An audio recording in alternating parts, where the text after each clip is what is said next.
Long before Melbourne existed, the land around Port Phillip Bay and the Yarra Valley was already home to the Kulin Nation. This was not an empty wilderness waiting to be claimed. It was a lived-in world, shaped over thousands of years by Aboriginal communities with deep cultural, spiritual, and practical ties to the land. Among the main peoples connected to this region were the Wurundjeri, Boonwurrung, and Wathaurong. For somewhere between 31,000 and 40,000 years, Indigenous Australians had lived across what is now Victoria, building knowledge systems, trade routes, seasonal movement patterns, and laws that governed life on country.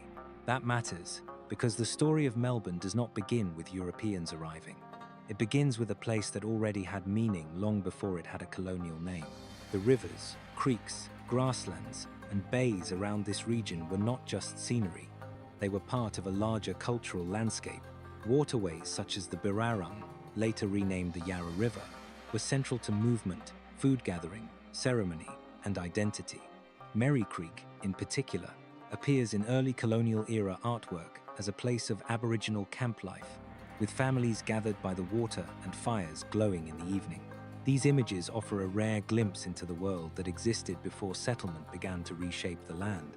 By the early 19th century, around 20,000 Indigenous people were living across Victoria. Their presence was visible, organized, and enduring. So when later colonial accounts described the region as though it were waiting for development, they were already rewriting reality. This is the first step in Melbourne's formation story. Before the streets, before the port, before the gold, there was country, and that older reality shaped everything that came after. Because Melbourne was not founded on blank ground, it was built over an existing world. So, if we want to understand how Melbourne formed, we have to start here, not with a city, but with a landscape already known, already inhabited, and already alive. The colonial town that would emerge after 1835 did not create the importance of this place. It interrupted and redefined it. The European chapter of Melbourne's formation began not with a city, but with exploration. In 1797, George Bass and a crew of 6 sailed into uncharted waters in an open whaleboat. Their voyage led to the first European navigation of the strait that would later be named Bass Strait, the passage separating mainland Australia from Tasmania. Bass continued westward along the Gippsland coast and reached as far as Western Port, proving that this southeastern corner of the continent was accessible in ways colonial authorities had not fully understood before. This was the first turning point. The region had entered the European map. Then, in 1802, John Murray arrived aboard the Lady Nelson and entered Port Phillip. His voyage marked the first systematic attempt to map the bay and surrounding coastline. Soon after, Matthew Flinders added further detail to European charts of the region. These expeditions did not create a settlement yet, but they changed how the British colonial world saw this area. What had once been distant coastline now became a place of strategic and economic interest. That shift is important because cities do not begin only when buildings appear. Often, they begin when a landscape is first measured, charted, and imagined as usable. By the early 1800s, Port Phillip was no longer just a distant bay on the edge of empire. It had become a possible site for shipping, trade, grazing, and future settlement. At this stage, the region was still far from becoming Melbourne. There were no formal streets, no grid, no civic buildings, and no recognized colonial town. But the groundwork was being laid in a different way. European navigators were turning geography into knowledge, and knowledge into ambition. In hindsight, these years can look small compared to what followed.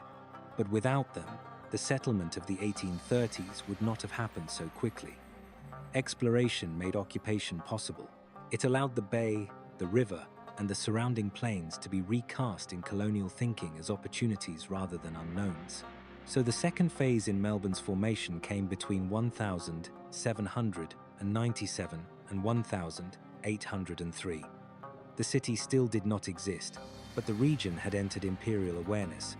It had been mapped, named, and prepared in the colonial imagination for the next step: settlement. The year 1835 is usually treated as the beginning of Melbourne, but the reality is more complicated. This was not the sudden birth of a city. It was the start of a contested settlement process shaped by rival newcomers, unofficial occupation, and the dispossession of Aboriginal people. In 1835, Both John Batman and John Pascoe Fawkner became central figures in the story. Batman arrived first as part of the Port Phillip Association and claimed to have negotiated a treaty with local Wurundjeri elders for the use of land near the Yarra. This so-called Batman Treaty later became one of the most famous episodes in Melbourne's early history. But the agreement was quickly declared invalid by the colonial government. The British authorities did not recognize Aboriginal people as having the legal right to sell land under imperial law. Instead, the Crown claimed ultimate ownership. That moment reveals something crucial about Melbourne's formation. The settlement did not begin with clear legality or clean legitimacy. It began in dispute. Fawkner, meanwhile, arrived with his own plans to establish a settlement and quickly became another key figure in the town's early development. For this reason, modern historians no longer treat Melbourne's origins as the achievement of one heroic founder. The city emerged from overlapping actions taken by settlers, surveyors, and administrators in a fast-moving colonial frontier.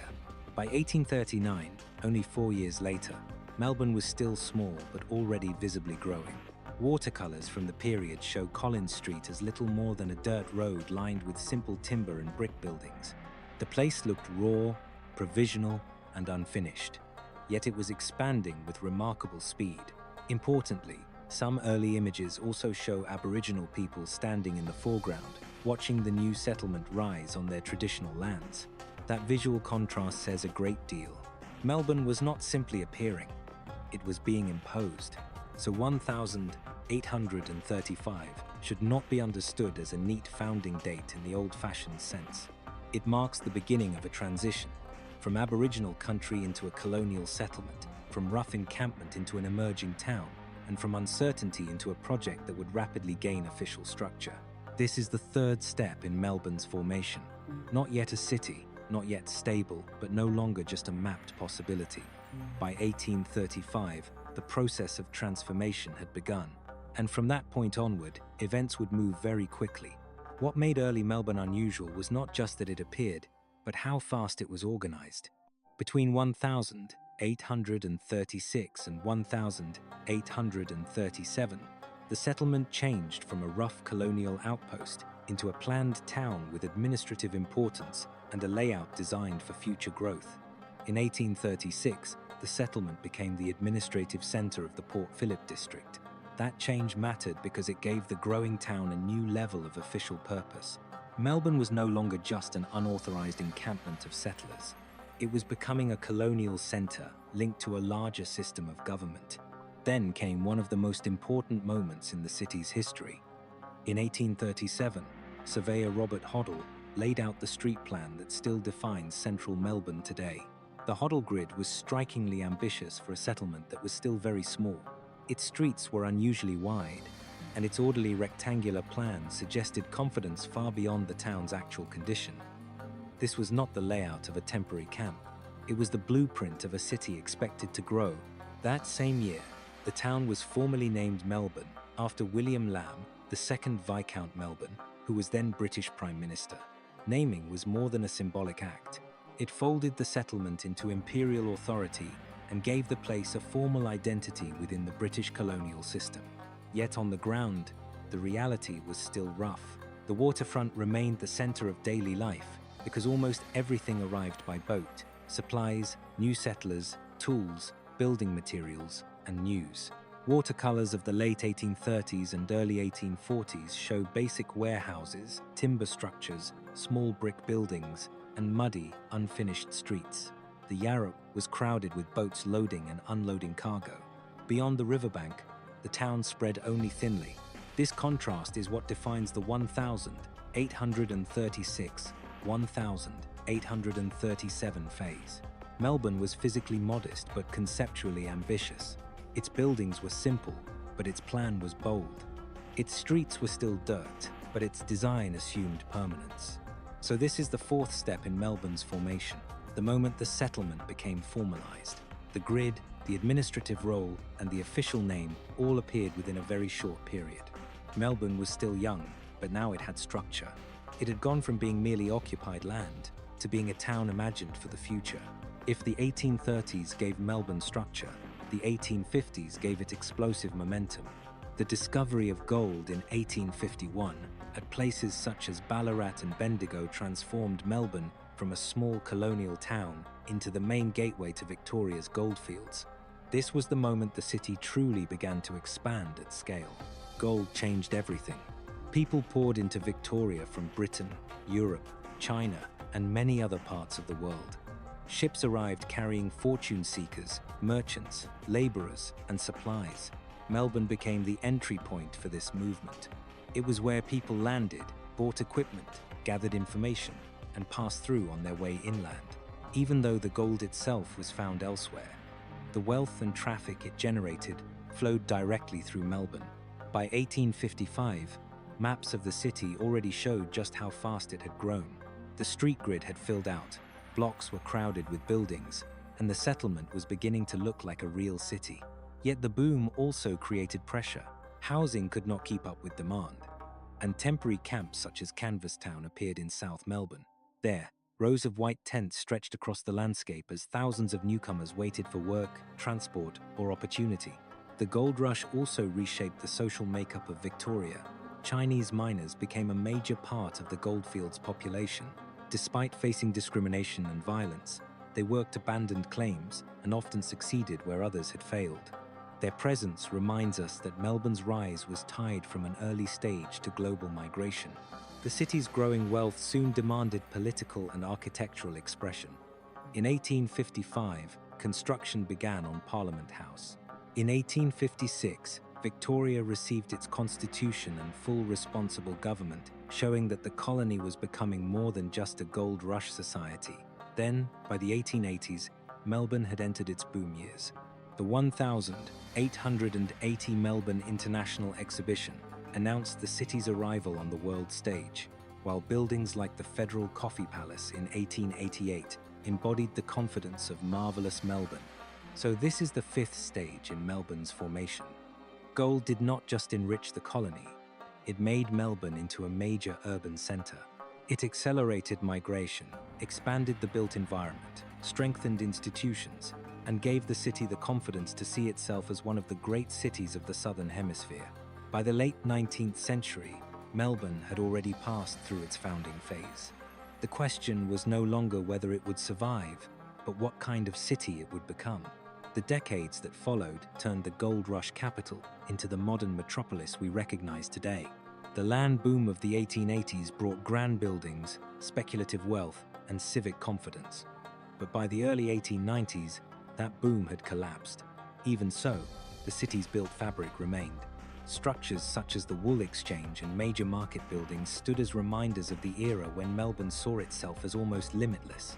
The city had suffered a crash, but it did not lose the physical signs of its ambition. In the early 20th century, Melbourne consolidated rather than invented itself anew. Streets such as Flinders Lane were filled with horse-drawn vehicles, pedestrians, and, eventually, early automobiles. Flinders Street Station became the beating heart of the transport network. By 1927, it was described as the busiest passenger station in the world. Trains and trams linked the city centre to expanding suburbs, making Melbourne a more connected and functional urban system. The Depression slowed growth in the 1930s, but Melbourne endured. Then, after World War II, a new transformation began. Immigration from Europe and later from Asia reshaped the city socially and culturally. This was not just population growth, it was a change in identity. Melbourne became more diverse, more outward-looking, and more dynamic. A major symbolic moment came in 1956 when Melbourne hosted the Olympic Games. That event pushed the city onto the global stage and reinforced its image as a modern, confident urban centre. Yet perhaps the biggest visual change came after 1960, when the skyline began to rise. The low-rise city of church spires and Victorian rooftops gradually gave way to towers, office blocks, and a new vertical identity. In recent decades, old industrial districts such as Docklands have been redeveloped, and Melbourne has become known for culture, universities, coffee, and creative life. Even the pandemic, which hit the city hard, did not halt its long-term growth. So this is the final stage in Melbourne's formation. The city that began as Aboriginal country, then became a contested colonial settlement, and later a gold rush gateway. eventually matured into a metropolis of millions. Melbourne was not formed in one instant. It was built in layers, across time, through conflict, opportunity, planning, and reinvention.